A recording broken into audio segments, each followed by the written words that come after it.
Welcome back to Beers Breakevens. It's been a big 24 hours. Just got off the plane, ready to rip in. Timothy, what's doing? Mate, you're lacking a bit of gusto coming into this one. Yeah, no, I'll find my way. I've just got to work my way into the game. Get an early touch. Maybe make a tackle first in my career. Might get me back into it. Yeah, Leo Messi was notorious for just eyeing off the opposition in the first 5-10 minutes of games. Never really had many touches. He just assessed the situation and just came home strong, as we know, to be one of the best players of all time. I feel like you're going to do similar on this podcast. You're going to start slow, get your feeling, get your vibe, then you're going to go bang. And it's like the biggest podcast of the year, mate. Which NRL team did he play for? Knights. Knights. Blue and red. Oh, good. Catmandu, my little silent MVP whilst I was in the US of A, just quietly doing a lot of overs for me. What's doing?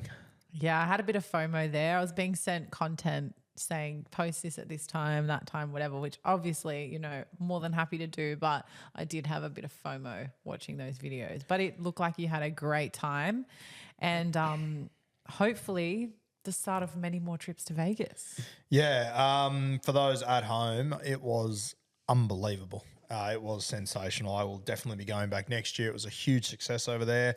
The vibe of it was just off its head, eh? Like, obviously a lot of Aussies there, but like, mate, the amount of Americans that were there was crazy. The amount of English people that were there, there was fucking Super League jerseys everywhere. Like, I reckon for every 4 NRL jerseys, there was a Super League jersey. It was insane how many there were. I'd love to see the World Club Challenge there next year. I reckon that'd be good gear. Be brilliant, wouldn't it? Any standout moments from the trip, mate? I had a little moment at the roulette table where I was going to do this whole content piece with Hammy about betting on number 11 for Siwa Wong. And I was standing there and I said, Hammy, get out your phone. I'll say this. We'll do that. I'll do the Luke Cavell spirit fingers to Ella, who was standing in front of me. And as we're getting ready for it all, preparing for it, what do you reckon comes up on roulette?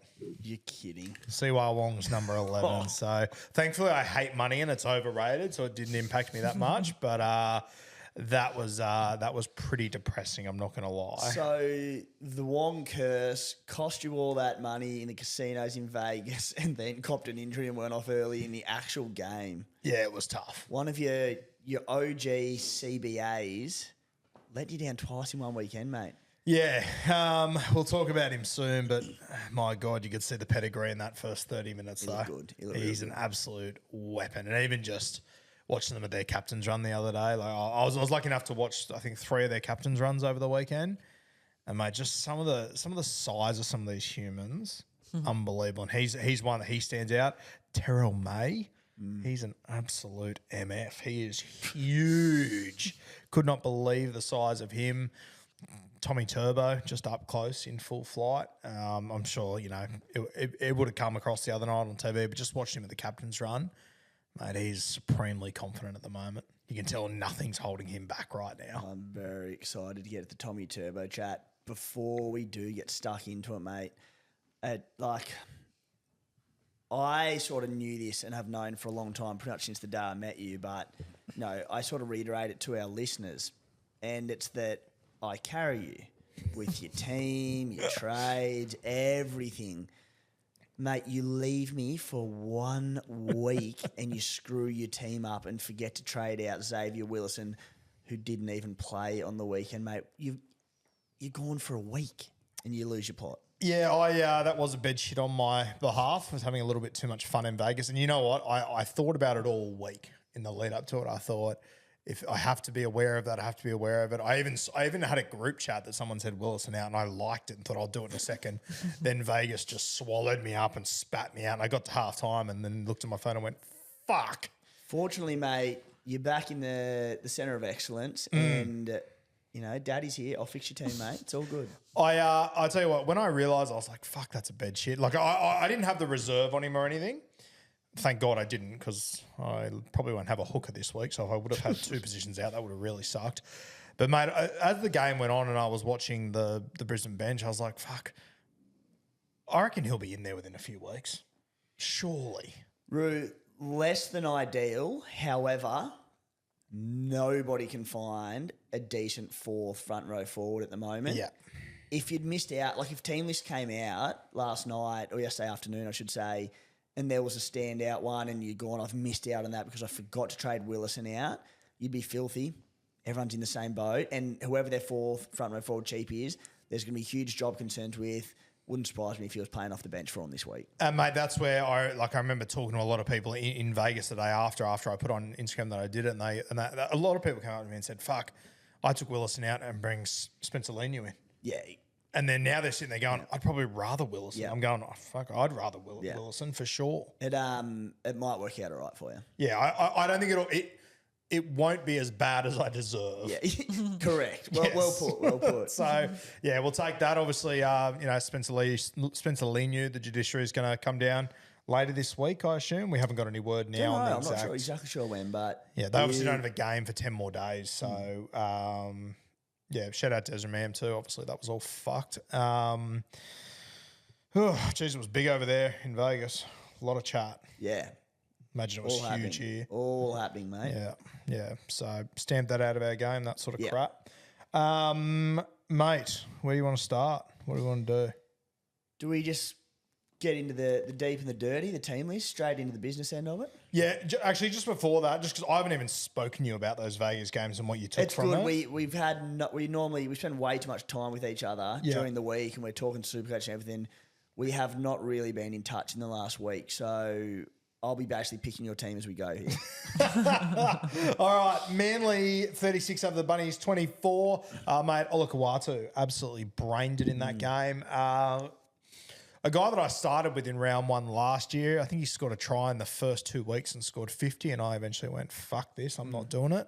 Watching him there the other night, my God, he's a monster. Yeah, what stood out was just how good a shape that those Manly boys were in, and he was the standout in, like, he looks so fit and healthy at the moment.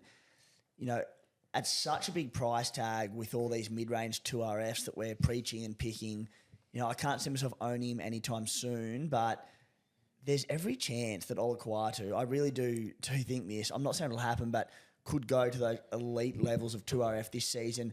Maybe not quite to Dave Fafita, but he could be like a clear standout second pick at 2RF this year if he can keep up as good as he looked on the weekend. Yeah, he's got the potential to be able to do it, doesn't he? It's my concern with Olakau'atu is doing it over 25 weeks straight. But no, all the pedigrees there. Speaking of back rows for Manly, Burbo, I thought he looked unreal. Met Burbo on the Tuesday. I shook his hand. I almost can't feel my hand still. Another one that's a big bit of gear. Lovely fella. Mate, I loved... Obviously, he got through a heap of work in the first half and whatnot, but I love the way that he scored his try where they ran him out the back of the centre. Fucking froth that for SuperCoach, especially on that edge that Turbo goes down. Did you play him? Yeah, of course I played him. Yeah. Well done. Guys. Oh, no. I know. The rook. The rook went full rook. Love this. And you know what? I had some DMs because I revealed my team due to popular demand. And I had Burbo on the bench and I hadn't selected him as a reserve. And I had a few people say, hey, you should really put Burbo ahead of Smithies, blah, blah, blah. It was too late. The teams were locked. Or those players were locked. And I have benched Burbo round 0. Wow. And he was an inch from another try and it would have been 100. Yeah. I also benched Gagai. So great start for the Rook. However, the rook, again in full rook mode, dodged Piakura. Well, you didn't pick him at all? No. I don't mind that. I reckon he's going to be a serious headache. Why? I don't know. He's always one of those guys that I've watched over the last few years, and he's obviously supremely talented, but it always feels like there's something going on. I don't know. I question if he doesn't score a try, how he's going to go to. But at that price, sure. Mate, I've seen a lot of people and a lot of questions out there about selling Piakura, and I'm like, I'm sorry, what? You can't sell him now, yeah. You picked up this bloke at a very cheap price based on ability and he's great buy all preseason. He didn't leave my team. And then all of a sudden I think they came out and said, it might have been Kevin Walker saying he's doing well. He's all there, like no sort of lingering concussion symptoms. So it's right on the line of that, I think the 11-day concussion protocol. But sounds like he'll probably play that next game, even if he didn't. I'm like, really? Yeah, I mean, it's also, and I'm sure you spoke about on Beers on Playbook the other night, but round one is the most irrelevant round of them all. Yeah, For especially a in range Vegas. of reasons. Yeah. Yeah. So, no, I mean, I've got him. There's not a hope in hell I'd even consider selling him. That is wild. Mate, anyone else stood out for you from that game? Obviously, Turbo brained it. Ruben Garrick at centre. I know he scored really well. I thought he looked a little bit uncomfortable out there at centre. I'm not sure if it's his position. I think he was very lucky. He was going up against, what's his face, Kenner, and he gave him a bath, but I'm still not convinced he's a centre. Me either. I think he will do a more than fine job there because he's a good footballer and he spent most of his time, coming through the grades, fullback, wing. It's a big shift to go to centre. The defensive read to the wing is completely different, and he got found out a little bit. He's a good enough footballer. He'll make a fist of it. Well, we've said for a while we think he's a winger and just stay there. Tell you what, with Saab out long term, if he shifts to the left wing with how good Manly looked, with how good Tom Turbo looked, holy moly, he could average 80 plus again. I was talking to some people at Manly's captain run. I was told that Talau's been told he's not a centre anymore; he's a winger. So yeah, I think Tommy Talau will land on the wing. That's what I've been told, but Yeah. we'll see how that plays out. Huge from the cheapy prospects though. Talau, Fucking oath. if he lobs on that wing. And mate, I thought in the trial the other day he looked unreal too. So we'll see how that plays out, mate. Brooksy, I thought he was sensational. It's probably my moment of the weekend watching Brooksy score that try. Just happened to see Brooksy a lot over the week, just walking around. Had his family with him, I think his daughter with him and stuff, and just smiling all week. Happy as Larry, captain's run. He was up, bouncing around, enjoying himself. To see him score that try, it was the moment of the week for me. I absolutely loved it. I think he ended up on like a 60, 65. He downgraded to about 59, but Okay, even more so to my point. yeah. I don't know if he could have done much more in that game, realistically. The thing is, eye test, he passed it. He looked great. He had the inside ball for Tommy, where Tommy was a whisker from scoring. That would have been try assist, line assist. He also dropped one over the line. Yeah. He was 3 inches from going 100 plus. I'm aware that he was also one play away from being 25 points in an impressive game, but I thought all the signs for Luke Brooks were great. I'm not going to rush to bring him in. I think if owners out there that did buy him, I think they'd be very pleased. Yeah, I'm sort of. I think rugby league, he was fantastic. I think SuperCoach though, to have that sort of a game when your team scores 36, you only score 59 points. I'm happy to leave him. I think this will be more of the same for him. Anyone else that jumped out to you there, mate? Obviously, Sean Kepi, 41, sort of exactly what we expected. Jai Arrow went down to 39. Did any of us start with Jai Arrow? I couldn't go near him with the 4-forward bench. I was keen on him. Then as soon as the 4-4 bench was named, I'm like, I can't see him getting more than 60 minutes. So dodged him. I wouldn't say dodged Kepi because 41 in 40 minutes is fine. There were no offloads there. So if you can add some offloads to his game, it's okay, but I was never really keen on Kepi in the first place. Yeah, I think 41 from Kepi is exactly what you I wouldn't wanted, panic like. sell Arrow or Kepi. I'll be giving them another round, but you'll see how you go by round 3 because they could be sells. Last guy here, Jacob Gagai, obviously scored a try, did very well. Kathmandu, you've got him? I have him, and it's the same story with Burbo. Didn't make him a reserve. I so think I that was won't the right benefit call. from his. Yeah, I mean, look, like no one expected or knew that he would score on debut. Yeah. But what a great story. I know he played SuperCoach aside, I love the story. I know he actually was quite impressive. I think it would have made no sense to play him. So I think he made the right call. He scored well, so be it, but it was a dangerous play. What do we think about him? The reason why I didn't go him is because I'm not sure if he's there week 4 onwards. That's my big worry with him. What are your thoughts? My thoughts haven't changed. I thought he was relatively impressive. At the end of the day, though, the Bunnies did get beaten relatively easy in the end. I think Kenner will be the first man to go when Jackie Whiten comes back. Yep. Yeah. He'll slot in at centre.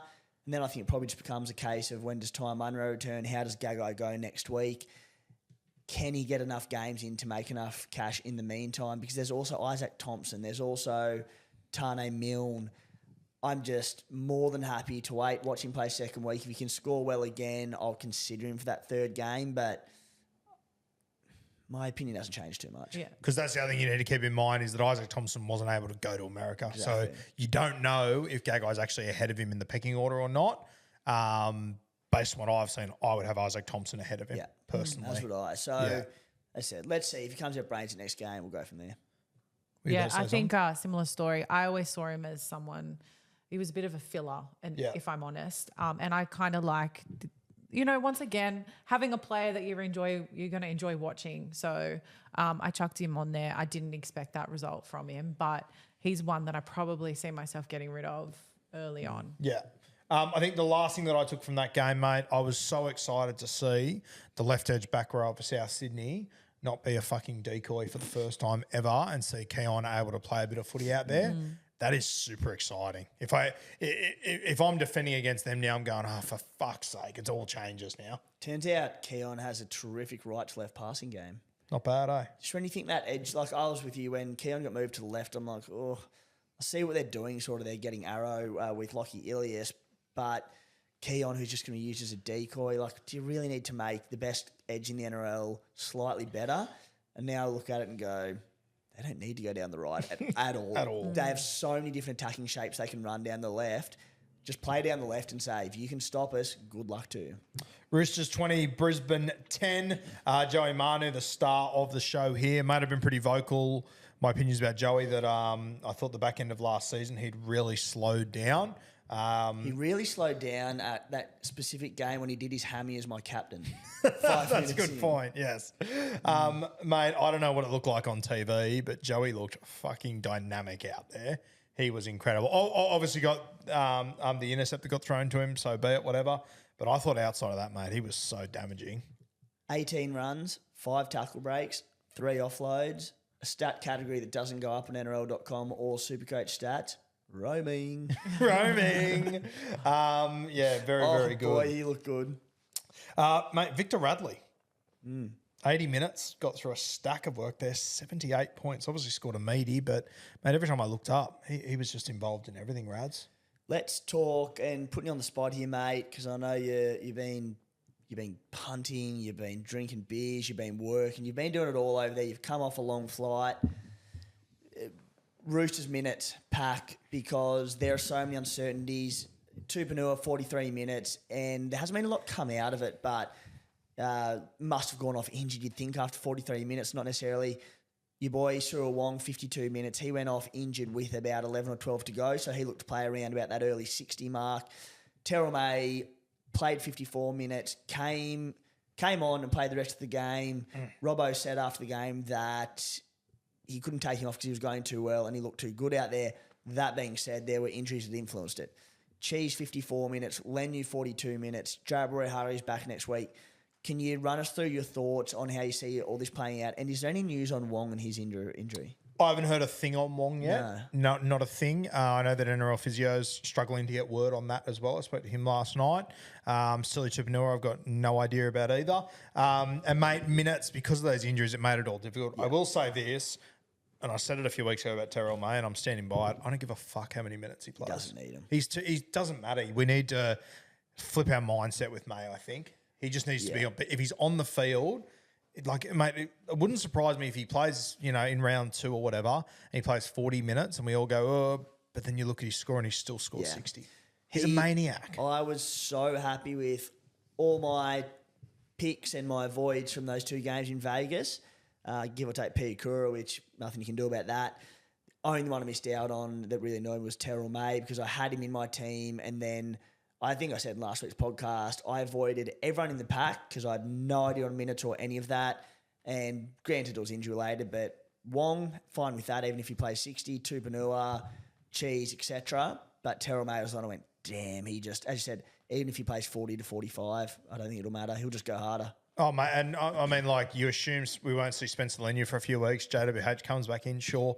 Just JWH isn't going to play 60 minutes. No.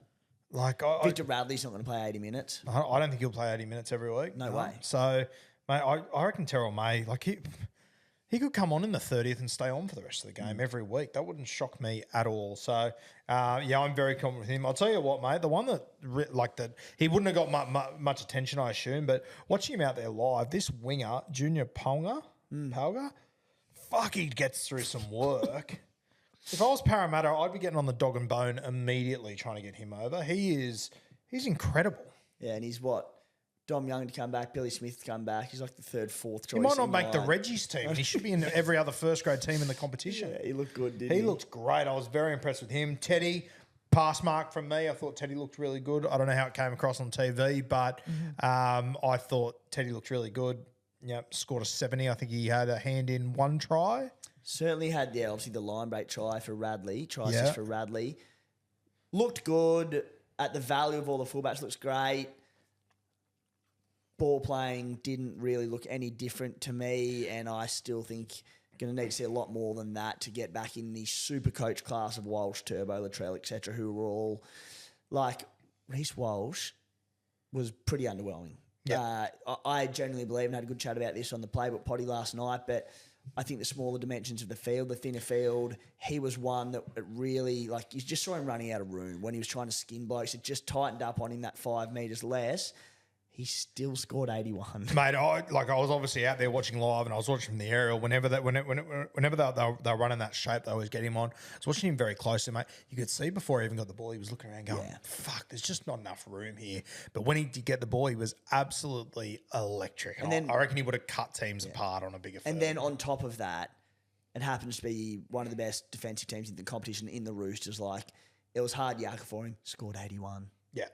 I'll tell you what, one bone I want to pick with Kevin Walters, and I can never fucking understand why he does this. When Piakura went down, I get it. You've got to make a change there. Carrying an edge. Why the fuck they ever move this guy out of 13? I just don't get it. It just makes no sense to me. I have him right up there as close to the best 13 in rugby league. I think he's close to the most complete 13 in rugby league. Yeah, It baffles me. I'll tell you why. I think because last year, and when he played on the edge for a few games, I think he played 80 minutes and scored a few tries and went well. It's just against softer opposition. And I do need to double check that, because if it was against the Panthers and he killed it, so be it. But I'm pretty sure it was back end of the year, softer opposition, and they could get away with it. They also had Xavier Willis and they also had Tom Flegler, so they had more grunt in the middle. You can't afford to lose Pat Garrigan in your middle against a team like the Roosters, especially when you've lost Flegler for one. Yeah, no, not good. I'll tell you a little yarn from this story that you'll enjoy. So where I was in like the media section was at the very top level of the stadium, right? And just about 2 hours before the game started, me and Hammy went up there to have a look, pressed the elevator down the bottom. The elevator took like 15 minutes to come to us, right?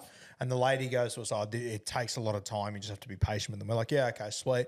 And I said to her, I go, "Fuck, what, do the coaches have to use this at halftime and everything?" And she goes, "Yeah, we've given the coaches directions that they need to be ready 5 minutes before halftime to come down." And I thought, "Oh, fuck, that's going to go down well. That'll be interesting." I said, "Is that what happened in like the Super Bowl and stuff?" She goes, "Yep." She goes, that's what happens in all games. In the Super Bowl, it was a special occasion. So what we actually did is we turned the lifts off 10 minutes before halftime to keep it at that coach's level." And I went, "Oh, that makes sense." But anyway.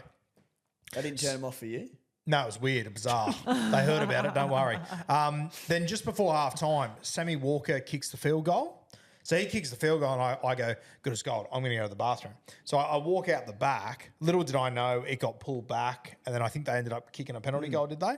I didn't see any of that or hear any of that, right? But as I'm walking to the bathroom, Trent Robinson walks past me and it's right on halftime. So he wouldn't have known about that either. Yeah. So he would have gone down at halftime thinking Sam Walker kicked the field goal, all good as gold. Anyway, he walks past me and I'm thinking, fuck, he hasn't come down 5 minutes before halftime. He's come down on the halftime whistle here. I don't know if he's going to get down here. And anyway, he turns the corner and he goes around to the lady standing at the lift who I'd spoken to a few times throughout that night. And I just sort of paused because I thought, I might hear Trent Robinson strangle someone here. This could be anything. And I stand there and she goes, "I told you to come early." And Robbo's like, I'm not going to leave it early, blah, blah, blah. And she goes, "Well, you're in luck anyway. We turned the lifts off." So they actually stopped them and left them there for them. So I was ready to go for But him. had they not, there's every chance Robbo, and I'm not exaggerating, he could have missed halftime because of that. I didn't see Kevin Walters. I don't know if he was there or on the sideline. I'm not sure. It's so Roosters to have the list. Isn't that? Polite just made a call beforehand. Yeah. That's so, yeah, I great. thought that was wild that, like in the NFL stuff, they just tell them you have to come a few minutes before because it's just too much happening. Mate, anyone else from that game to touch on? Just touching on that, the minutes of all the Broncos players, Corey Jensen, prime example, don't look into the minute because Piakura went off so early. Yeah. Carrigan, who plays big minutes in the middle, went to the edge. It just changed everything for them. So we'll need another week to see what sort of minutes rotation we're looking at there for a lot of those blokes. Jesse Arthur's my boy. Really, I wasn't happy to see him named on the left edge, but I stuck by him. I think the Broncos are still going to be good. And again, eye test. He just looked great last year. 376K, finished with 60 points. Is he in your team? Yeah. Yeah, right. Yeah. Okay. I actually thought more people had him. And I'm hoping that Oates can come in at some stage and Arthurs ends up on the right wing. 16 runs, 60 points. Oh, I just rate him. I think he's a good footballer. Did he score a try or anything? He had a try assist. Try assist, yeah, okay. I didn't play him. Yeah, wow, 60 is a good knock. Surely Corey Oates has got to get a bait in that team somewhere. Well, I'm thinking there is a chance that Mariner drops out. I'm hoping Arthurs goes to the right wing because I reckon it adds 15 points to his average. And Oates slots in on the left where, to my knowledge, he's played the majority of his footy on the left, Oates. Is that right? Usually, yeah. Which would be gold. Mariner was pretty good the other night, though, wasn't he? Yeah, he was fine. He played well. Right. So it may or may not happen. I'm not sure. I'm just speaking from a hopeful super coacher. Tony Staggs, 30 points. Give me more, Katoni. I don't have him or anything, but fuck. By the way, our preseason chat on Fletcher Baker, spot on the money there, 31. And that was with the injuries and stuff. Injury, yeah. I'll tell you what, I wish I would have spent that extra 400k to get Payne Haas instead of Terrell May. That would have been great. Shout out to you. All right, mate, should we get stuck into team lists? Rugo's bang on return from Vegas. Thanks for coming. By the way, I know we were speaking to him earlier, but Willison has got to be in this side somewhere eventually, doesn't he? I think so, yeah. I'd have him in there round 2. I'd bring him straight in, I think. Marty coming into the side? Yeah. Really also, surprised me. I always get these two. I literally got them confused on the podcast last night. I said Xavier Willison before in the rotation last year. I meant Keenan Palacia. They lost Keenan Palacia? Yeah, I meant to say Palacia was there last year. Yeah, right. I meant to say, yeah. Okay, let's get into Team List Tuesday. Thursday night coming to you from Newcastle at 8 p.m. It's probably the most un-Thursday night game I've ever fucking seen, Newcastle and the Raiders, but we'll take it. For the Knights, Tuala snaps up that right wing spot. Tyson Gamble responsibly at 5'8". Timmy Williams at hooker. Dylan Lucas on the left edge with Kai Pearce-Paul coming off the pine. Jack Cogger in jersey 14. I think the only one that stood out to me from the extended to keep an eye on is Will Price. I've heard he's really impressed over the last 2 weeks, mate. What stood out for you from that Newcastle side, I assume, the left edge? Yeah, there was nothing surprising in terms of Supercoach. The big one is obviously Lucas on the edge, Kai Pearce-Paul off the bench. I think that's put to line through both of them. I expect Pearce-Paul to come on and spell Dylan Lucas for a while. If anything happens where Lucas becomes an 80-minute man, happy days, he becomes an option, but I think they're stepping on each other's toes. The one I did want to touch on, and if there's any, we did obviously a big Playbook podcast last night, but missing any certain people. A lot of questions about Leo Thompson. I know you're one of his biggest fans, NRL-wise. Yeah. Supercoach becomes different. I hadn't even looked at him, and I don't really get it, if I'm being honest. So he's $458K to start the season. He averaged 44 minutes per game last season. He's not really going to improve on that. He could play less. I don't see it. I love him NRL, but Supercoach, no. Doesn't really He's offload. priced it exactly where he should be. Yeah. That's what he's going to be. That's going to be it. So, no, thank you. Mate, I do think it'll be interesting. And just looking back at the trial the other day, maybe I'm overreading or whatever, but I noticed they had Dylan Lucas on the left when they brought Kai Pearce-Paul on. They then put Dylan Lucas on the right.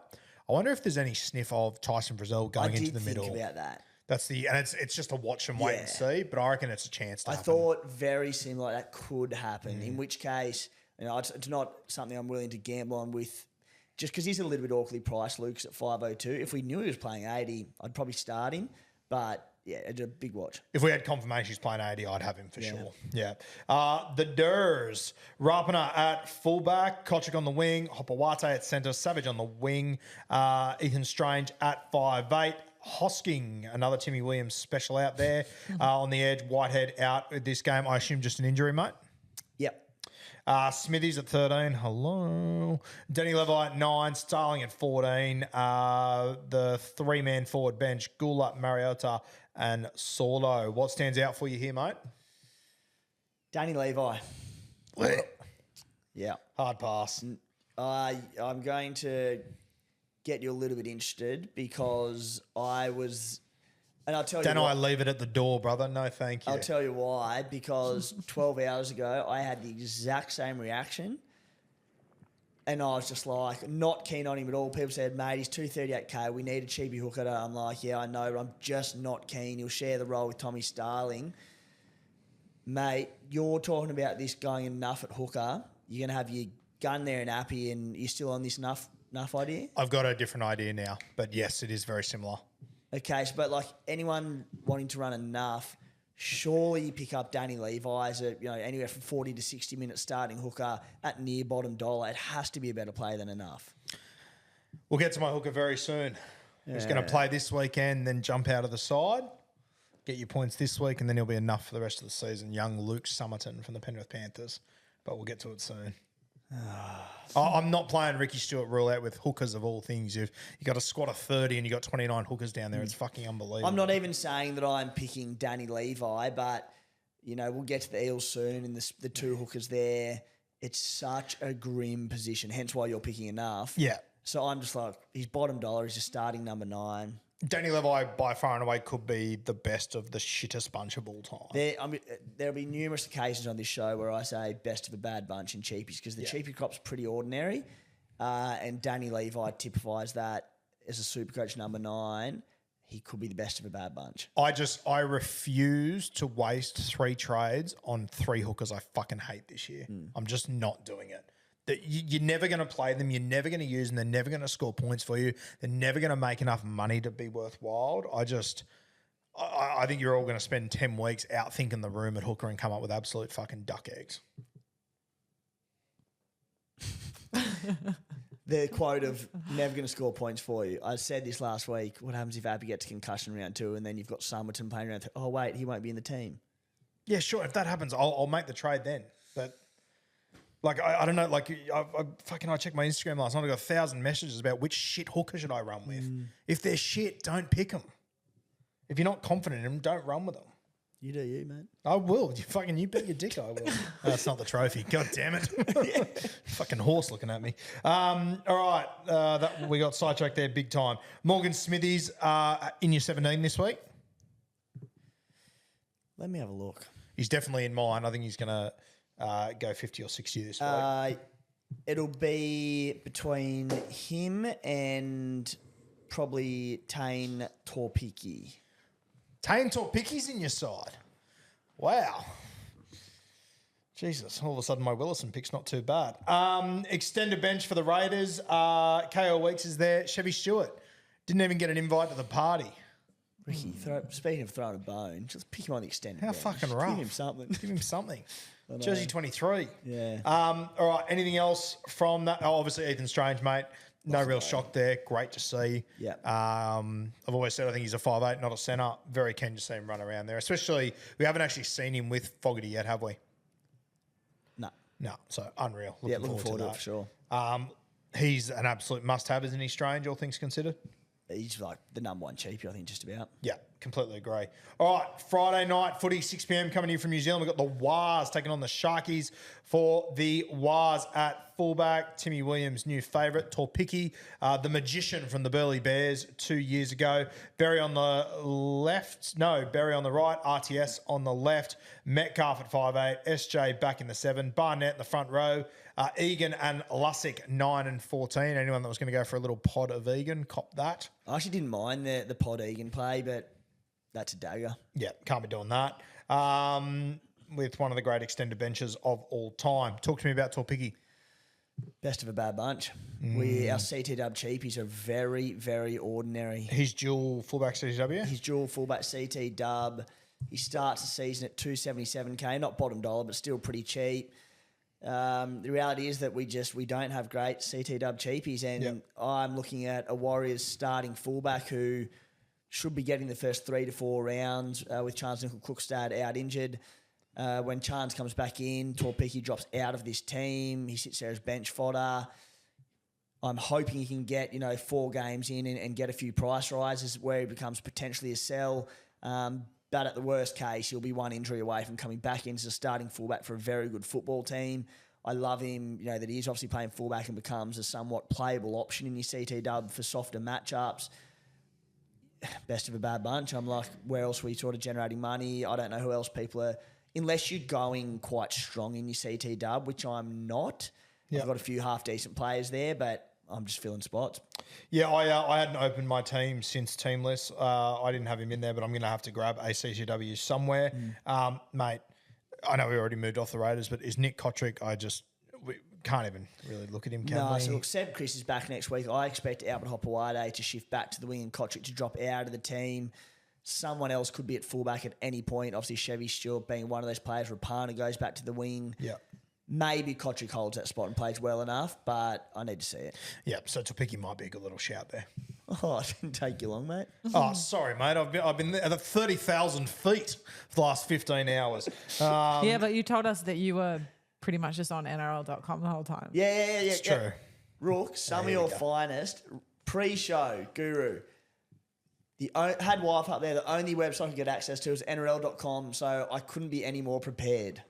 Couldn't get the SuperCoach app, to be fair, but proceed. Don't pull that. I was 30,000 feet in the air in business class on us. Could you get scplaybook.com.au, mate, or did you not try? Never heard of it. Oh, please, here we go. Got to work on those Google ads, Timmy. All right. Sharkies. Hines named McInnes at 13, 4 forward bench, extended bench. Ido, anything to comment on here? Royce the choice. Royce the choice. Can't wait until we talk him up all fucking weekend, then he plays 35 minutes. That's fucking usual. There's so many questions about him, and I get it. 333K, again, this fourth front row forward spot, averaged 33 points in 25 minutes last season. So you look at that and go, he's got a great PPM, was similar the year before, and if you can turn that 25 minutes into 40 minutes, we've got a really good value player there with a bit of upside. He can bust a tackle, he can offload. 4 middle forward bench with Braden Hamlin, ULA due back as soon as next week. He's round 2 on the NRL, on NRL.com. I don't know when he's exactly going to come back. That's what it says. 4 middle forward bench. I just don't see where the minutes are going to come from. I love Royce. He's been a huge fan for a long time, but I just don't think the minutes are there, mate. And even when the minutes are there, I don't know, SuperCoach wise, he just doesn't do it for me. Yeah. I think this will be a pain in the ass for people. If he comes out the first 2 rounds and plays 45 minutes and looks great, cool, I'll buy him. He's 33K, he's easy to get to. I need to see it. Yeah. All right, late game, Friday night. Oh, this is going to be a cracker. Melbourne Storm and the Penrith Panthers. Pappy at fullback, Meaney at centre, Munster named. We'll see how that plays out. Joe Chan from the absolute clouds. Wild on the edge. Trent Leroy at 13. The bench, Wishy, Welsh, Lewis and McDonald. Shout out to McDonald. I hate when the name McDonald has an A between the M and the C. I think it looks awful. That's a personal thing for me, though. Shout out to Alec. Joe Chan. I'm not sure how long he holds that spot for. Sean Bloor on the extended has me really worried. But at that price, can you walk past him? I don't think so. Yeah. There's obvious job security concern. But once again, there's a lot of question marks around a lot of cheapies this year. It's a pretty ordinary crop. He's 238K, starting on the edge for the Melbourne Storm. The bench bodes well for his minutes. Tyron Wishart there. He's the utility. Maybe he spells Harry Grant for a little bit at hooker. We don't know what will happen. Welch is a middle. McDonald is a middle. Chris Lewis can play edge, but am I right in saying he spent more time in the middle in recent years, or has he spent time on the edge? I think he's just a battler that does whatever. Yeah, so he could slot in there and spell Chan for a little bit, but I do think there's every chance that Chan is an 80-minute man. Maybe he's a 60-minute man. Either way, I'm willing to roll the dice and back him in. Yeah, I think just a little word of warning on Chan. He's a player with a lot of attacking upside. He's playing Penrith this week. They'll defend well. He might go a little bit lower than the average bear. Don't freak out after week 1. I think just give him time. He's a very good player, Joe Chan. I like him. I went through a few of his Queensland Cup stats late last night, and a lot of 80-minute games. So he can obviously do it, no issues. Not a lot of offloading, not a lot of tackle busting. There was one random game where the East Tigers put on a big score and he had 9 tackle busts. But I gave him a rev up before that game. yeah, you gave him a call. Mate, you need to lift. Bellyache's looking at you. Granted, a small sample size. I didn't get the idea that there's probably going to be a norm. Like, his work rate was okay. There are a lot of games where he had 9-10 runs in those 80 minutes. So stepping up to NRL level, I can't see that necessarily improving. I think it doesn't change the fact in terms of the buy, but I'm just taking into consideration whether you start him in your 17 on certain weeks. Again, against Penrith this week, we get a look at sort of his output against tough opposition. If he plays 80 and looks the goods, maybe he becomes a play the next week. When's their bye? They've got a round 4 bye, don't they, Melbourne? Yes. Yeah, round 4. Yeah, okay. I've got to make a decision on him soon. As a buy or as a play? Oh, no, I won't be playing him. Yeah, okay. I'll be buying him, but maybe. An interesting one, and you're in this boat, just people who started, it's interesting because we spoke about it, copious times throughout the preseason about the Vegas impact and the split round, not going with Vegas players to give you flexibility once you saw team list. It's kind of gone a bit of both ways because the cheapies have been poor. Some people would be happy about jumping on certain players from Vegas, but on the flip side, like someone like Chan pops up, and anyone who had like Tupanua or Wong, granted they could both be sells if they're injured long term.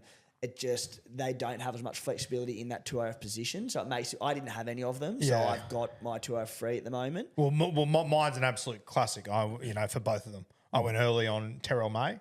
I'm looking at the rest of these front row forwards going sucked into the rest of you. That sucks. But I had Wong as well. Now I'm looking at these guys. And Wong's probably why I reckon I won't be able to get Chan. Because I've already taken that one spot. So again, it's one where he could be benched out of the team by round 2. Yep. So it's like, and if he does come out and kill it the first 2 rounds, one of your mid-ranges is not going to hit their strides, you go down. Yeah. Not a major issue. For the Penrith Panthers, Garuva named on the wing. Great to see him in there. I'd been told that Alamotti was going to play on the sting if he was out. Alamotti not named on the extended as well. So I would assume by looking at that extended that if Taruva's out, they're going to play Peach at centre and move Taylor back to the wing. Is that how you would read into that? There's no other outside backs in the reserve. So, I mean, there's Dane Laurie, who can play fullback wing, but no, I reckon Peachy centre. Peachy, I was going to say even if they chuck like a Luke Garner at centre, but they'd have to move Taylor May regardless. No, it'd be Peach centre, May wing. Yeah. Luai names Summerton at 9. I like the idea of going with Summerton this week and then moving and then leaving him there as my nuff hooker once Kenny's back, and I think Peachy will be the 14. That's sort of what I'm leaning towards at the moment, off no sleep and looking at this for 8 seconds. So stay tuned for plenty of changes, but I don't mind that idea because I want a nuff out hooker. It's like, as you know, I might have mentioned it before, I don't like the nothing hooker idea, but for your situation, someone who seems convinced to do it, it's worked out perfectly. Yes. Because you want to go to, I don't think you mentioned it, but you're going Appy as well, who's on the buy in round 1. So to have a big minute number 9 in Summerton, geez, it's worked out well for you.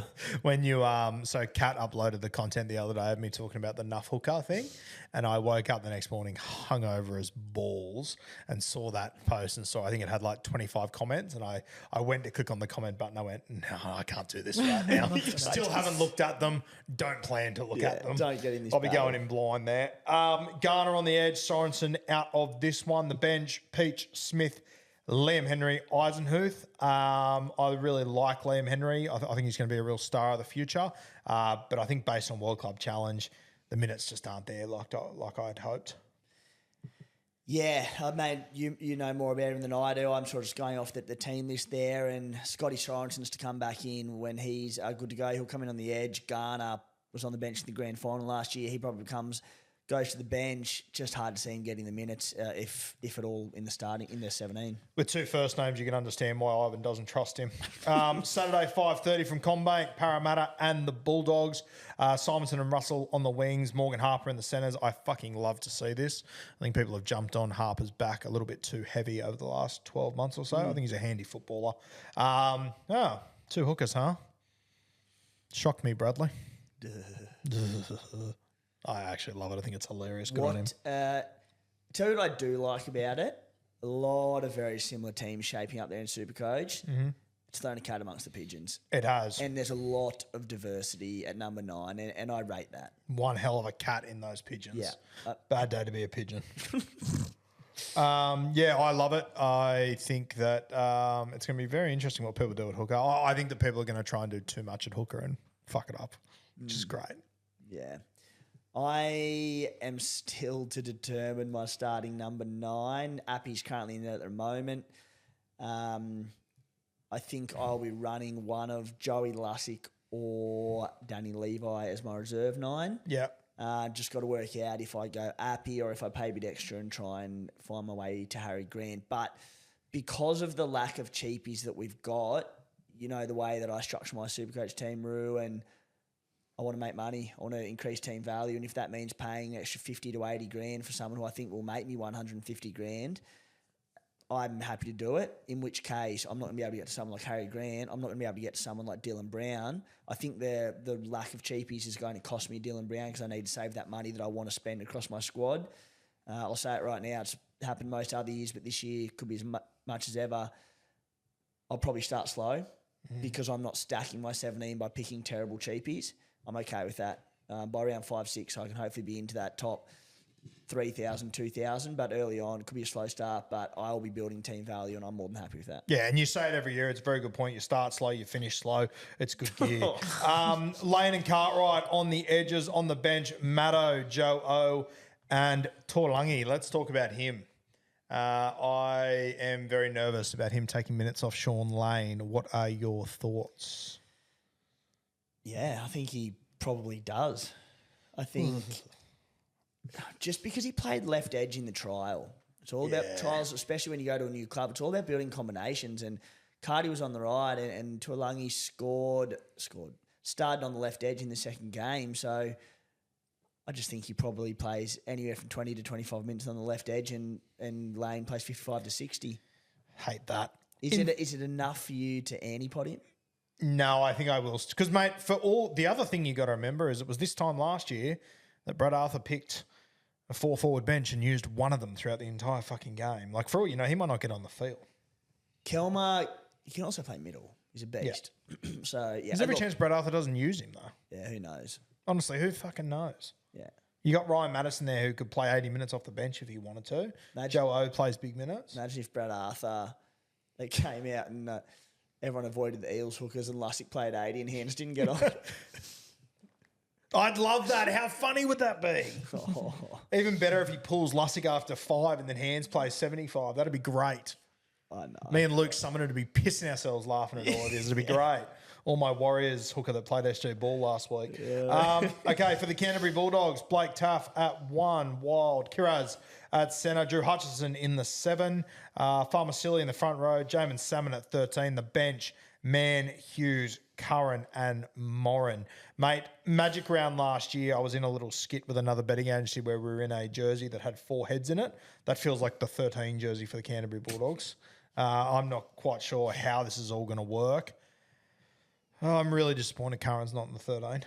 Not bad for sleep deprivation, that, mate. Tell me about it. Oh, this pack, what a shit show.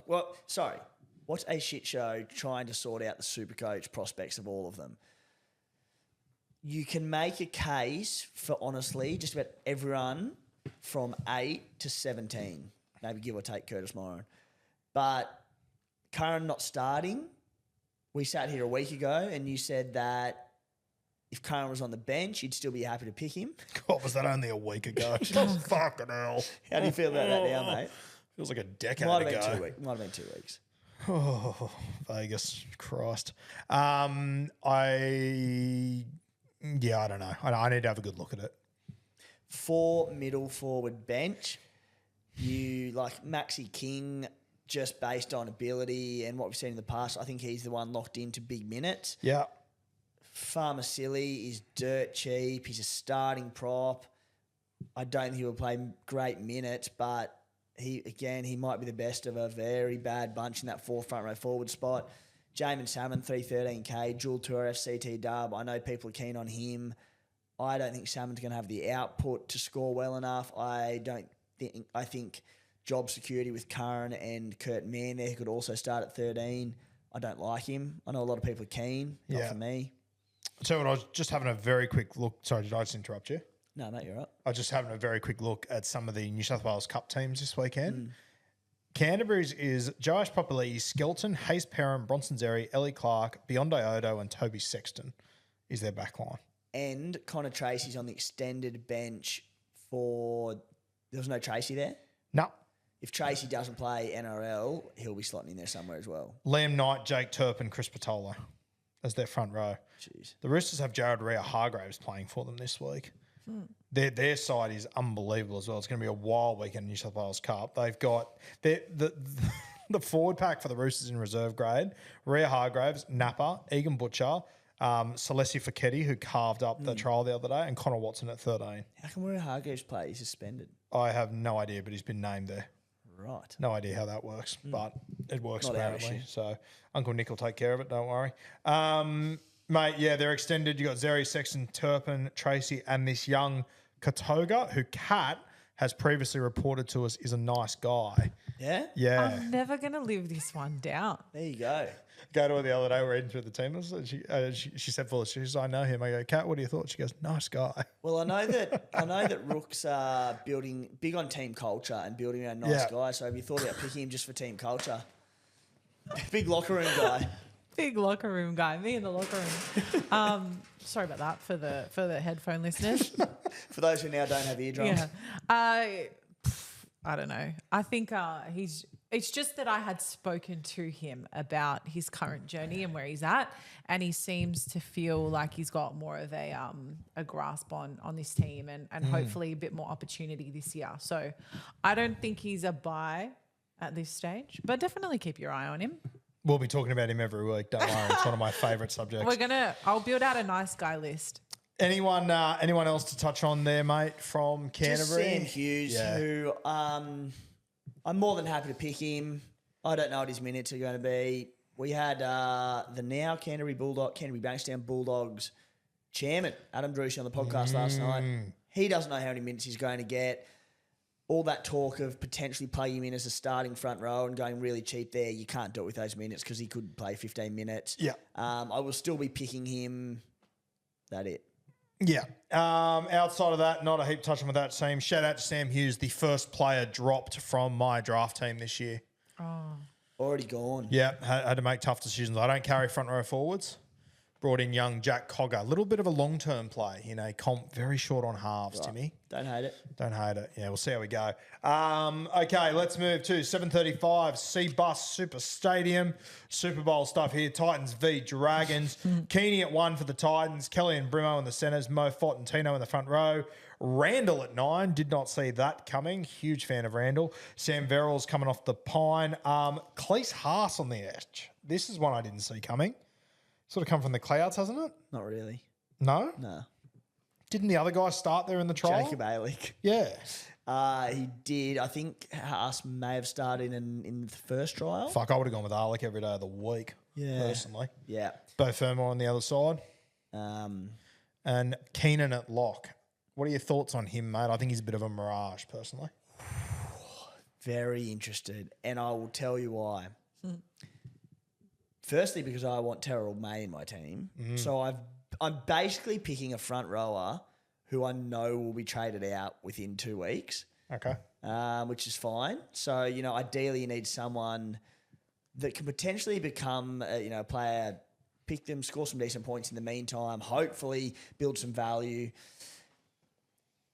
If I pick Palacia at, I think is, 365K, dual to our front row forward, starting lock, I'm not expecting the world from him, but if he gets poor minutes this week or doesn't score well, he's just an easy move to Terrell May next week at similar prices, about another 70-odd K. Yep.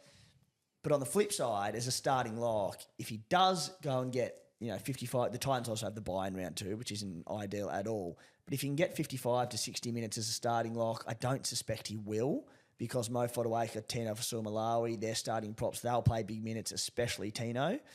But if you can get the good minutes, there could be some great cash to be made and be one to hold on to for a while before an upgrade to a gun prop. Again, it's just a dud position, but realistically speaking, I'll start with, we'll get to him shortly, but I'm thinking Jason Taumalolo and Palacia playing this week. If he goes well, I hold him for 2, 3, 4, 5 weeks. If he goes poorly this week, I trade him to Terrell May next week. Sorry, I've got a bit more on that. It doesn't read well the more I look into it. He averaged 41 minutes last year at the Broncos for 36 points, which isn't terrible. Like, that's fine. And look, if he can get 45 to 50 minutes and average 45 for me, that's all I want in that slot. I just think with 3 middles on the bench in Jolliffe, Clark and Liu, along with Verrills, who will probably go to 9, and Randall can play as a 13. Yeah, Randall becomes a middle, yeah. Yeah, so I just don't think the minutes are going to be there. But Palacia is currently in my team. That could easily change before the round starts. It's been a chaotic last 12 to 18 hours. But I can see myself potentially picking him for 1 week to move to Terrell May next week. Speaking of front row forward, I am starting our official campaign of getting Josh Curran dual position this week if he comes on and plays through the middle. So, Sangster, all of you out there, this is going to be a big campaign for us because Imagine. Guru's draft team desperately needs it, along with the classic players. So stay tuned for that. It is going to be punishing. All right. Mate, anything else from that Titans side for you? No, all good, mate. What about Bo Fermor? You starting with him? I am, yeah. And I actually thought that more people would have. And I was on the potty last night, had the Spy and Ads Darusi, and I sort of threw a line out as if just assuming they had him, and neither did. Do you have him? Yeah, I like him. Yeah. I think I've got him. I think left edge running off Fermor until Fafita's out is a great pick. Oh, actually, I don't have him in at the moment, but I will. Yeah, I'll probably get him over Curran, I'd say now. I would have been more nervous if he was on the right edge because I don't know how much ball it's going to get. But, yeah, I think massive discount coming back from injury. I think they're relatively short on edges, so I'm hoping he gets his 80 minutes. Said running off Kieran Foran, what a spot to be. Yep, great little spot to be. Let's move to the Dragons. Sloan at 1, Lomax on the sting, Flano at 6, Eisenhuth on an edge with Sully. No, with Sewer. That was a weird autocorrect. Don't know how I got there. Cannot read that for shit. Bench for feeders there, mate. Any interest? Nah. No. So I think Leilua, he had his suspension downgraded to like 1 or 2 weeks or something from 3. I'll double check that, but I think it was 1 week. He's got to come back in.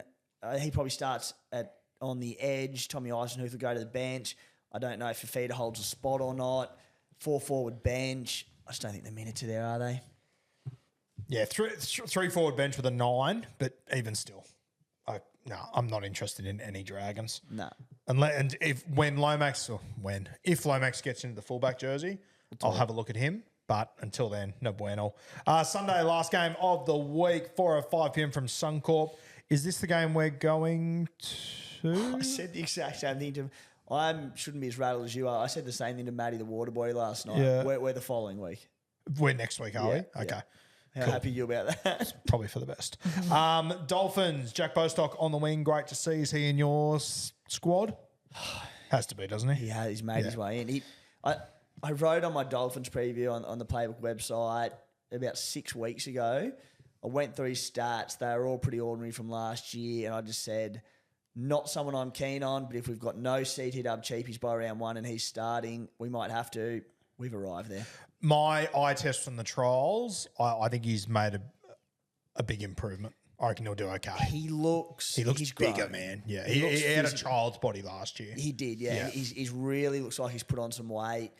Like, he's won a spot there essentially over Avarillo, who signed on big money. So, yeah, I hate that he's – like, they go to Isako's edge so much, but also different halves this year. Who knows how to play out? So, again – best of a bad bunch. Yep, happy to take him. Nikorima at 6 over Isaiah Katoa. Mate, we spoke about it in the preview a few weeks ago. Fucking this team, they got so much depth. I was really worried that Ewan Aitken was going to miss the starting side. He's missed the 17. It's wild. After Tom Gilbert got injured and ruled out for the season, Avarillo, Wallace, Aitken, Katoa all missed the team. Jeez. Hey, I've had a lot of chat around... Plath? Well, no. There's the Plath impact on Marshall King, but Raymond Stone, starting lock, 421k, averaged 40 minutes last season for 41 points per game. I don't really see it. Yeah, Ray Stone. Was it last year we were all really hyped on him? Yeah, he started last year really cheap and minutes didn't come. I just don't think he's a good Supercoach player, Raymond Stone. Not a lot of upside in him. I also wouldn't be one bit surprised if Kenny Bromwich started at lock come game day over Stone, even like with the fact they've moved Lemuelu to the edge, not moved him there, starting on the edge and put Bromwich on the bench. Bromwich, I would assume, probably comes on as a middle. I just don't know how many minutes he's going to get. Yeah, Maxi Plath is the other one I had a few messages about last night, and I just did a little bit of Plathematics.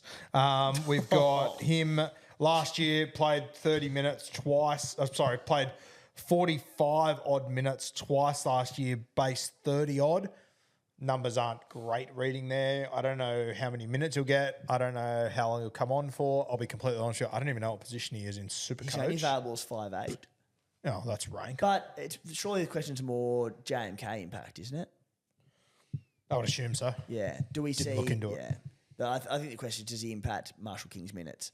And I also do not know. I don't like him as a hooker. I think he's a better sort of lock forward sort of guy. But you got Ray Stone there, so I don't know what they're going to fucking do. I don't know either. That'll be just a wait and see. I think. If I was keen on Marshall King, I wouldn't let Plath's naming on the bench change your decision. Yeah, fair shout. And yeah, they're extended pretty handy. Jay Wall, Averillo, Ewan Aitken, Isaiah Kartoa, unreal. Let's move to the Cows. Scotty Drinkbloke at fullback. I cowered it out. You make me so angry at times. Just when I think you're starting to show a bit of ticker. I know. You've won two Stallions in a row. You've won the last 2 seasons. At what point do you start backing your decisions and stop listening to me as a result of it? You can't win these and gloat about it and then listen to everything that I do year in, year out. You messaged me, I backflipped on drinking, I went turbo. I'm like, of course you did. Why? You sound like such a fucking loser. It's not even funny. Why'd you backflip then? Money. Couldn't afford him. Had to go elsewhere. Had to buy an SG ball hooker. I ended up going, mate, I watched Turbo at the captain run and how confident he was and just went, no, I can't miss out on this. That made me even more annoyed because I'm like, when I watched Turbo, I sat there going, he's going to average 110 plus this season if he stays fit. And Guru's on drinking. I was like, oh. In saying that, now that I've gone against Drinky, you know he's going to average 110. I hope he does. I hope he does for my Supercoach draft team too. That was part of my thinking. A little bit of a double jinx. Kyle Felt named on the wing. Laybut in the centres. Helam Lukey on the edge. Lukey in your side? Hell yeah. Yep, in mine too. Locked I do in. think realistically there's every chance that Finney Fuaki spells him for 20 and he plays 55-60. I hope it's 80. All I've seen of Finney Fuaki has been on the edge. So yeah. Unless the plan's to play him in the middle, which it might be, I've only ever seen him as an edge back rower. Yeah, it wouldn't surprise me if they do use him as a middle. Jeez, it'd be nice. Yeah. Regardless, I want Lukey. Yeah. Have you got Lukey Rook? I do. I've been listening, guys. You playing him this week?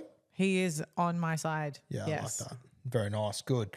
Bench, Granville, Finay Filiaki, Sammy McIntyre, and Griffin. Name Granville. Do you reckon he plays a bit of 9 or they just use him as a middle? I was trying to work this out. Let's go back to last year. And he played. He's like a myth, Granville. He's always there. He's a unicorn. Yeah, a unicorn. How many games do you think he played last year? Oh, how many were there throughout the season? 27? He probably played 28, knowing fucking Granville. What did he play, 24? He played 24, well done. Cat, my mum doesn't call me the guru for nothing, all right? Yeah, but it's like, if I said to you, what position did he play when he came on last year? What do you tell me? Yeah, he played rugby league. Yeah. I don't even know. It's wild. Because I know, the Robson was an 80-minute man last year, so it wasn't hooker. Do you remember 2 years ago when they had Drinkwater and Hamiso on the squad and Granville played fullback and he was the best fullback in the squad? You're like, oh, fuck. I thought he was a front row forward 2 weeks ago. So he's also 39 years old or something ridiculous. He might come on and spell Robson for 15, but based on last year, there's no reason to suggest why he would. Well, yeah, he did in the trial the other day, but I don't know if you read anything into that whatsoever being a trial. So, yeah, I don't know. We'll see how that one plays out. McKaylee, he faded into relevance just as quickly as he faded out of relevance, missing the side there off the back of the Cohen Hess injury. And Semi Valabane didn't make the side either. I think he'll be putting serious pressure on Kyle Felt all year. I would have gone for Val, mate, So would personally. I think that's a bizarre one. But Kyle Felt, to his credit, scored a couple of meaties the other day, also in the draft. Shout out to Donny Sports for No, you sending know what? me. Fuck Donny. I don't have any time for Donny. Bloke messaged me over the weekend like a Cheshire cat. Miss me. Can't stand Sent him. me a message too this morning. He sent me just a screenshot of Kyle Felt at number 2, and I said, I'm happy for you, Donny. Imagine if Valamai came in on game day and it's the last game of the round. It would like completely fuck my draft team, and I'd still be so happy just to message Donny. It'd be unreal. I'm with Donny. All right, are we done for Teamless Tuesday? Not quite. One more thing, mate. The Cowboys middles. We had a big chat about it last night, so I'm keen to get your thoughts. Mate, there's minutes to be won there. Leilua averaged 73 minutes last season, playing across the edge in the middle. Cohen Hess averaged 50 minutes last season, which surprised me a lot. With their bench, you've got Granville, who is the utility, could play anywhere, probably not in massive time. Neem is a middle. McIntyre can play edge middle, but will play as a middle, you'd imagine. Finney Fuiaki, who could spend time on the edge. There's Supercoach relevance in this pack, but who are the big improvers minutes-wise from last season? Is it, I think Ruben Cotter's got to be one. Bounce back. Yeah, I think Ruben Cotter's got to be one, and is it a decent enough price? Jason Taumalolo, I know you're not keen on him. I'm one just going, they missed the finals last season. They made him the year before and made a prelim final, close to a grand final.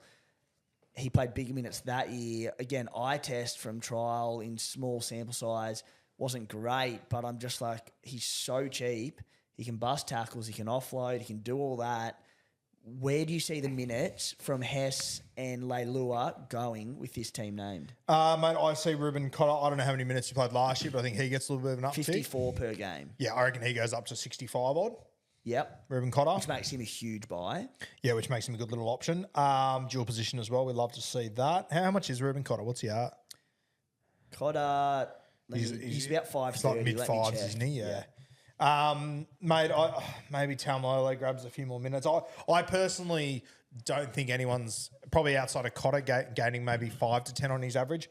I don't feel like any of these forwards really jump out of the ground. Maybe I'm off the mark on Jason Taumalolo. He's the one that makes the most sense. I'm just, based on what I've seen from Taumalolo in the last 2 years, I think he's just a little bit past his best. Maybe. So he should be after what he's done over the last 8 years. Cotter, 542K. Taumalolo's 439. And great chat last night. We spoke about it for a while, so I won't go on for too long. You can go and listen to Playbook Potty. But the way I just see it, Roo, is we need to focus on Jason Taumalolo for what he is in Supercoach for round one, not what he's compared to when he was at his best. And the fact is, he's 439K. He's in a team where there's every chance to get an extra 5, 10's maybe ambitious, an extra 5 minutes per game. He's available at front row forward this year. He's only ever been available at 2RF, so he's dual 2RF front row forward. We know he's got upside if he's fit and firing and can get to within a smidgen of even being close to what his best is. Just a cheap front rower. Occasionally you come up with a little nugget of gold, and I'm more shocked each time. But I think it's a very good point to pick Taumalolo based on who he is and the price he's at, rather than being at his fucking immortality front row forward. And I couldn't be any further from saying that it's a lock and load option. He's going to average 50 plus. He'll be a perfect upgrade to Haas or whoever it is in 5, 6, 7 rounds time. I just don't see much downside in it. Yeah, fair. Yeah, once again, I think my front row forward, because I already had May in there, and I've got Willison obviously, so half my front row forwards already locked. I probably won't go there, but I understand where you're coming from. Put it this way: in 2 weeks' time, there's every chance I'm going Taumalolo to Terrell May, but it's a chance I'm willing to take. Yeah, I don't bed shit my team. I just pick the good players from the start, so that's all good. But I do think Ruben Cotter's the interesting one there. He's probably a little bit too expensive for me to punt on it because it's not safe. Just too much, isn't it? I know, it's tempting. Just, both of our thoughts on spending up in the front row, and I'm like, I'm not quite spending up, but there's some cash I can save on it. It's so, I felt hyper confident on Terrell May, who's played 21st grade games, but I look at Cotter and I'm just not quite confident enough to do Queensland star. Yeah. Yeah. I was there when at the birth. There's just a lot to take in there. All right, let's move Timbuktu. Let's go to the captain options for this week. If I do my little nuff hooker play where I get a dud in there, I'll have a free shot at the VC. I guess we all have a free shot at the VC, won't we, with Appy, if we want to? It's not free because, like, if you've got Summerton there as a starting hooker and you can play him, he could knock out 60 as a starting number 9, whereas your AE is probably going to get about 15. Yeah, okay. Yeah, but I, the way that I'm looking at it is you've got KP in the Thursday night game. I would be happy to chuck a VC on KP just in case he goes nuts and then do the loop there. It makes it easier. Yeah. But, all right, how many points do you think Summerton scores this week? I reckon he'll get 40 odd. 40. Let's say your worst bench player realistically scores 20. You cost yourself 20 points, not the end of the world. Might even be 10 points. I need to throw it into the calculator. Well, depending on what KP gets, though. Well, I'm saying as opposed to if you just straight captain to KP. Oh, right. Yeah, no, I won't be straight captain here. No, that's what I'm saying. I reckon because KP is such an early game this week, Yeah. I reckon I'll be going a VC on KP. Yeah, no, I don't mind it. And if KP absolutely brains it, that might push me in a certain direction with my hooker. Yeah. What I'll do there. So KP's an option. I don't mind Greg Marcio in that game either. I know not many people will have him, but if you have gone a little pod play on Marcio, I don't mind that as a VC. Nico Hines. We've got Hines and SJ. Hines and Cleary. Not ideal matchups, two pretty good sides there. I personally think Melbourne will be up for this game with their round 1 record. Penrith tend to start slow coming back from World Club Challenge and whatnot. I actually prefer Hines over Cleary this week. What are your thoughts? Yeah, a lot of it will probably come down to, I haven't looked at the forecast for New Zealand and Melbourne, but I'd be trying to get the driest game possible. If there's any weather around, that could be the deterrent. I don't love either of them, but they're also probably the safest. I would probably lean towards Nathan Cleary, but not by much. For my personal situation, I really wanted to VC Tommy Turbo last week, but I looked at all the other captaincy options. I didn't really like any of them. I just went, KP's the obvious one. He really is. So I just had a strong VC on Brendan Piakura for his 4 because I had no other really. I didn't have any guns playing last weekend outside of Tommy Turbo. So I've got the C on Kalen Ponga. You might be convincing me. The other options suck, don't they? You know, the other one that I actually love, and you'll laugh at this, but I reckon Drinky could have a huge game there on Sunday. For sure.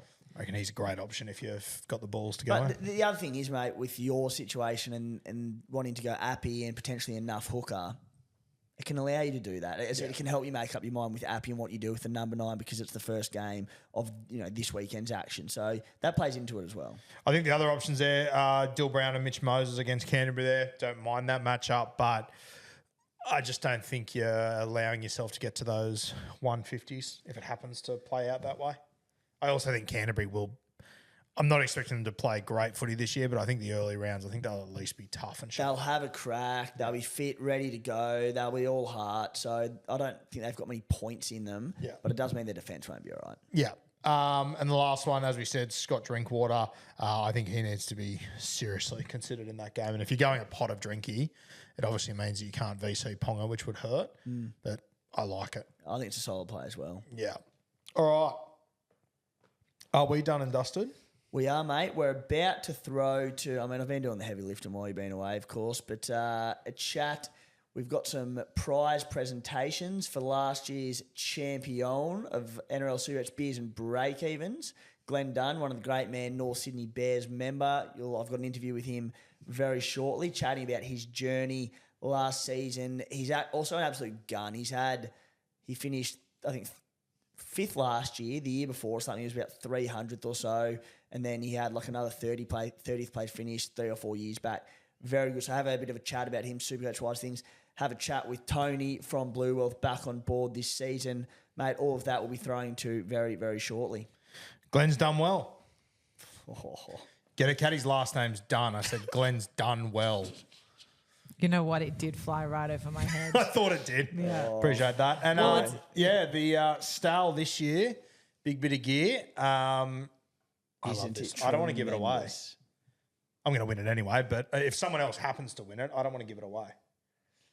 When I win Supercoach this year and the Beers and Breakevens group and win $56,000, I was going to say I'll buy it off whoever wins it, but it'll be me, so all good. Mate, the talk about you winning Supercoach is fucking outrageous. You can't even beat the people in this fucking room, let alone the other 160,000. Please. Rook's never beaten me. You've never beaten her too. You've never beaten anyone in this room in the last 2 years, mate. Bloody beat you when I meet you in the hallway after the show.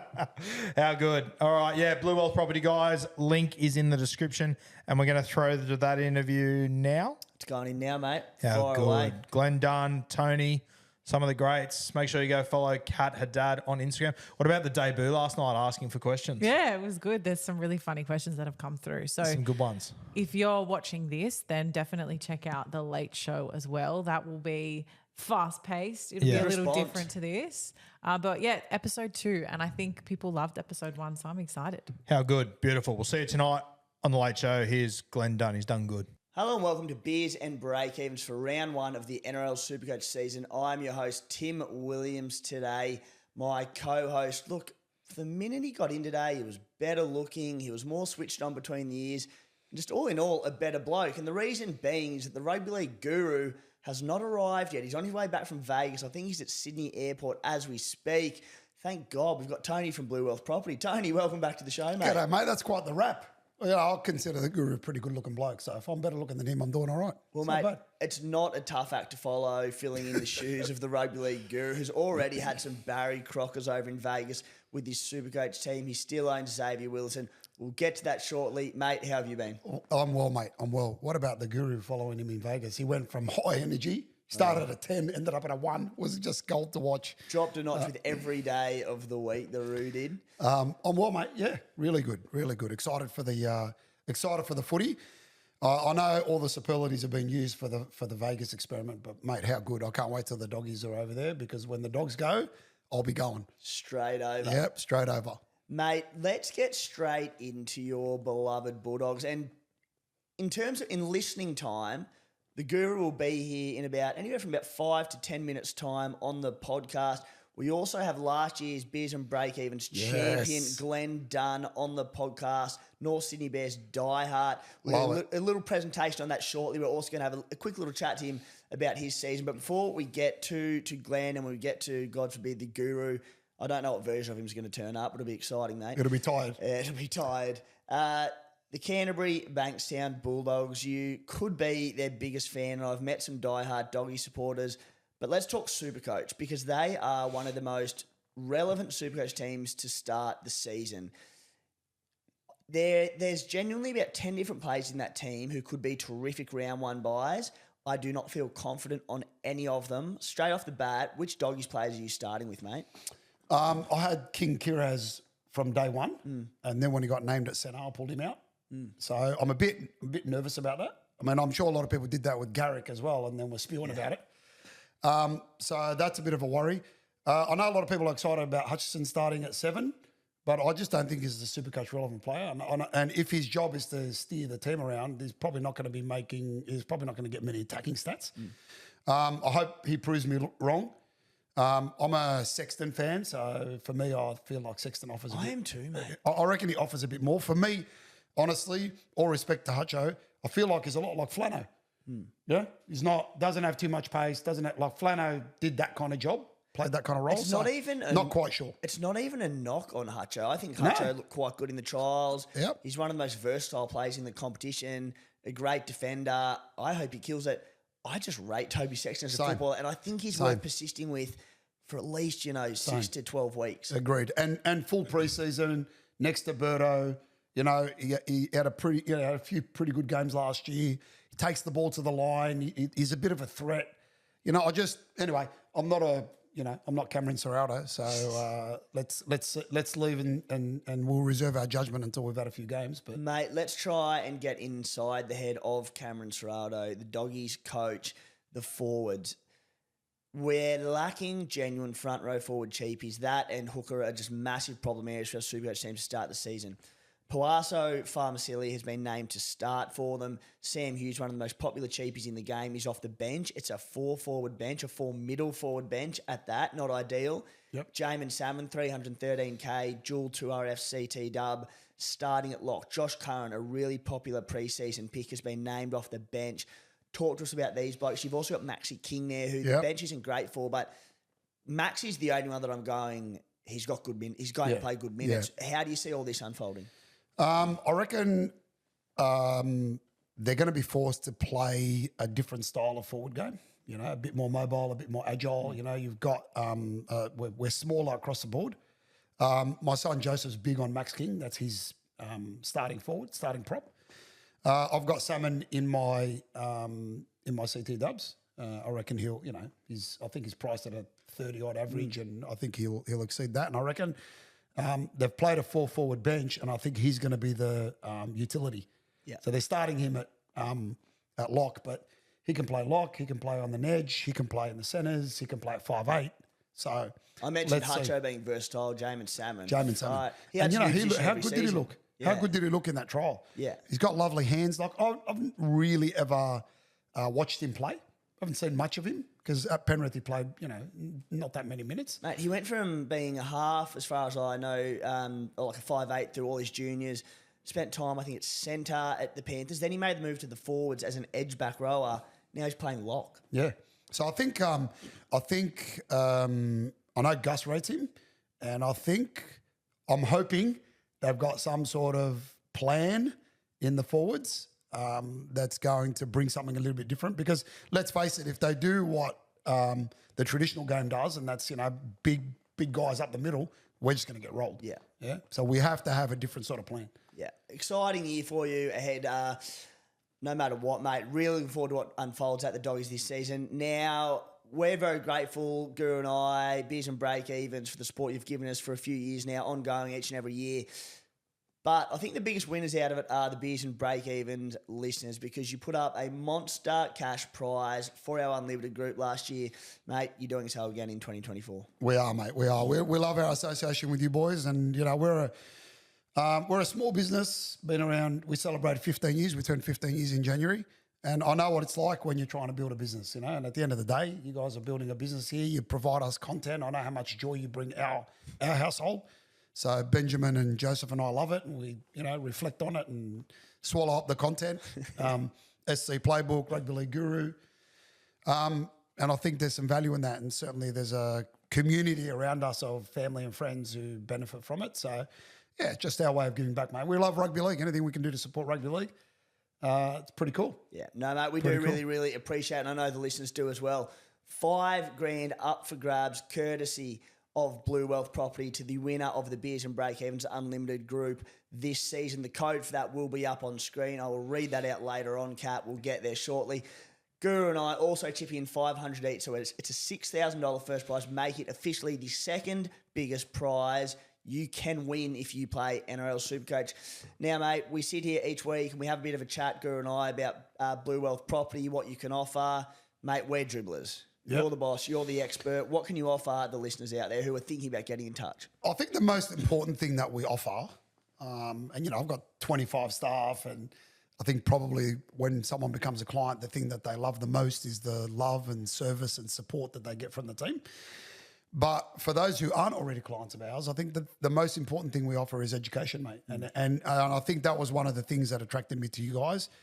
There's a lot of synchronicity between Beers and Breakevens and Blue Wealth. Yeah, you're educating the listener and guiding them to make good decisions, and that's what we're doing in property. And we're entering what our head research analyst Gavin calls a Goldilocks period for property, because anyone who knows anything about property knows there's a massive shortage. Which is reflected in the vacancy rates. You know, the renters are just getting killed everywhere in terms of the rental increases right across the country. And that will be followed by capital value increases, so increases in prices. As soon as you see an interest rate fall, which will be this year, we'll probably have 2 or 3 interest rate falls this year. The data's pretty clear on that now. Prices are going to rise. And what we're trying to do is get our clients into the market as soon as possible to take advantage of that. So get yourself educated. Had a great meeting yesterday with a young bloke, late 20s, saved up a lot of cash, ethnic background, the old, I'm going to buy a home and live in it and whatever. Yeah. And by the time we'd finished the conversation, he was rent vesting. So he bought a house in Western Melbourne, high 700s, brand new, 4-bed, 2-bath, 2-car, fastest population growth in the country. And I showed him how the numbers work a hell of a lot better if he stayed put where he is and rented instead of buying an owner occupier. And, that's that rent vesting thing that you know a lot about these days, mate. My favourite word in the English dictionary is rent vesting. Guru's is webinar. We know Guru that. He loves goes webinar. on about it each and every Well, week. guess what, mate? Tonight there is a rent vesting webinar. What about that? How's the timing? Huh? Mate? Not even planned. What about that? Where's that? It's a webinar. It's online. Got me. Yeah. We will webinar. have the link to that in the description of the YouTube following the show, as well as future links to any webinars you've got on. So as you said, Tony, it's all about education. Reach out to Tony and his team at Blue Wealth Property. Steer you in the right direction. Mate, thank you as always for coming on the show. My pleasure, mate. Looking forward to another great SuperCoach season. Let's go. A very warm welcome to the show. Last year's Beers and Breakevens champion, Glenn Dunn, proud coach of Here Come the Bears. Glenn, welcome, mate. Thanks, Jimmy. Thanks for having me, mate. No, appreciate you coming in of a nice chilly Wednesday morning for the Beers and Breakevens show. Mate, let's get straight into business.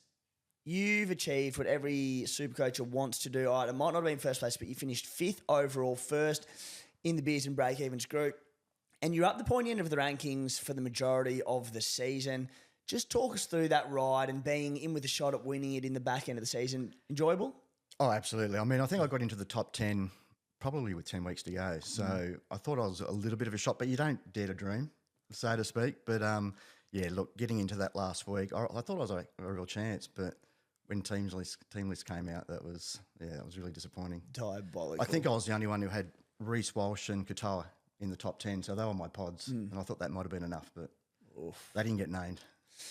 And, mate, you're not a one-hit wonder. We spoke before coming on the show today, and you mentioned, obviously, 5th last season. A couple of years ago, you finished 30th. You had a finish of, was it 300th or 300th 5th? last year. Yeah, 300th last year. So some really big finishes consistently in recent years. We all know there's a lot of luck that goes into Supercoach and doing well. Let's say, Brendan Pikura for one example, lasting all of about 3 minutes for 40% of owners on the weekend. Brendan will bounce back. Don't you worry about that, Hope you're right. Supercoaches. But, mate, with consistent finishes like that, everyone who has those consistent finishes, I just want to know, what ticks for your team? What structures do you use going on each year? I know, like, for my side, and it's particularly relevant on a team like this year with some pretty poor cheapies out there, I'm happy to spend up a bit more for some more mid-rangers who I know will create team value long-term. I start slow. Guru each season puts a blindfold on, throws darts at a dartboard and gets wherever it lands, and sometimes it pays off for him. What do you do? Yeah, look, I think you can get caught up in the numbers too much, and particularly when it comes to cheapies. I mean, you've got to trust your eye. Some of these guys just aren't going to spit out the points that you need, so that's probably the main thing I look at. Yeah. And, mate, to put you certainly on the spot here a little bit, but any highlight moments for you last season? Any standout moments that either propelled you? Were there any big pods in your team that skyrocketed you up the rankings? Were there any absolute stinkers that sent you down the rankings that come to mind? No, my plan last year was to get as many left wingers in my team as quickly as possible. So that was Garrick, Marzu, Madalino. I already started with Toto. So I got to those 5 like within about 8 or 9 weeks, and that was massive because they all had big years. I was lucky enough to VC Garrick on his, 190. So, you've got to against the Dolphins when he played centre. You've got to have that sort of luck along the way. I probably escaped a few HIAs as well. You just got to have all that luck along the way. Yeah. And going into the 2024 NRL SuperCoach season, mate, we know the popular guys. We know Nico Hines. We know Nathan Cleary. We know Kalen Ponga. Are you going with any pods to start the season? Any sneaky ones you've got for us? No, I'm not doing anything too silly, although I haven't landed on my second halfback yet. I'm starting with Cleary. Not sure about Hines yet. Not sure about the Sharks pack. Interesting. Yeah, when I saw it announced last night, I just don't like it. So, I might go against Hines, I think, which will free up plenty of cash. So if you do, who are the options that you're looking at? Oh, maybe SJ for a month. They got a nice draw, and I liked what I saw with the Warriors in the trials. There you go. A sneaky little antipod against Nico Hines to start the season. I'm starting with Roger. I liked what I saw there. I think he's got a lot to prove. You know, he's coming into a team where they had a big year last year, so he's not going to come in and want to let his teammates down. So I think he's got a lot to prove. And the other one there, mate, I mentioned it earlier, but the hooking debacle. Oh, how tough is it? Brad Arthur, liar. He's not an honest man. He said he wanted to play a sole 80-minute hooker for us in the preseason. It hasn't happened. Joey Lussick named to start. Brendan Hands on the bench. That will have, I should say, such an enormous impact on Supercoach teams because so many wanted to plug him in as their second number 9.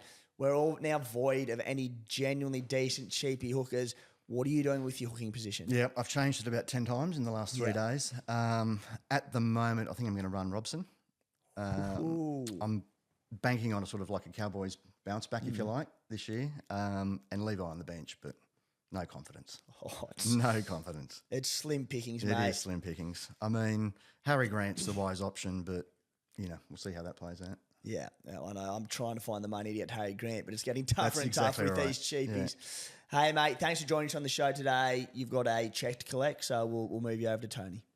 Fantastic. Glenn, congratulations, mate. Thanks, Tony. How bloody good, hey? Yeah, fantastic. We don't do it for a prize because most of the time we think we're absolutely no hope. Absolutely. So, how'd you feel when you won? Mate, excited. Yeah. It wasn't until the last 3 or 4 weeks where I realised you actually had a prize up for grabs. And when I realised that, I thought, geez, I'm a champion. Maybe that's why you won. Probably. Yeah. You didn't have the pressure. Yeah.